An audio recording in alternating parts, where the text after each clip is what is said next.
જોઈ ક્યાં જવું છે? આટલું ફટાફટ ખવડાવો છો. ચાંદખેડામાં લાસ્ટ ચાન્સ છે, મારે જવું છે. અરે ઉભો તો રહો.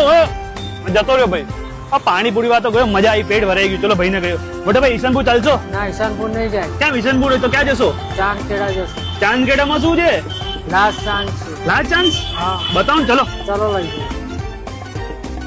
હા અમદાવાદીઓ, વાત તો સાચી નીકળી. અહીંયા લાસ્ટ ચાન્સ આવી ગયો છે. 30 થી 70% સુધીનો સેલ, એ પણ બધા જ ઇલેક્ટ્રોનિક આઇટમ પર. તમને અહીંયા 1 થી 1 સ્માર્ટ ટીવી, હોમ અપ્લાયન્સમાં fridge, washing machine, dishwasher, grinder બધું જ મળી જવાનું છે. એ પણ 30 થી 70% સુધીનું ઓફ. ઓનલાઈન થી પણ મિનિમમ 20% ઓફ મળી જશે હો. આટલું જ નહીં, તમને અહીંયા બ્રાન્ડેડ અનયુઝ લેપટોપ મળી જશે. એટલે કે ઓફિસ હોય કે સ્ટુડન્ટ, જોરદાર મજા પડી જવાની છે. તો અમદાવાદીઓ રાહ શું જોઈ રહ્યા છો? તમારે પણ જોરદાર ડિસ્કાઉન્ટમાં ઇલેક્ટ્રોનિક આઇટમ લેવી હોય તો લાસ્ટ ચાન્સ છે તમારા માટે. આજે જ વિઝિટ કરો. ક્યાં? મોબેક્સ, ત્રાગડ કે પછી ઉજાલા સર્કલ પર. બીજું જો રાકેશભાઈ નો વિડીયો છે, લાઈક કમેન્ટ શેર કરવાનું ભૂલતા નહીં. ફોલો કરી દેજો. મળીશું નેક્સ્ટ વિડીયોમાં. Bye bye.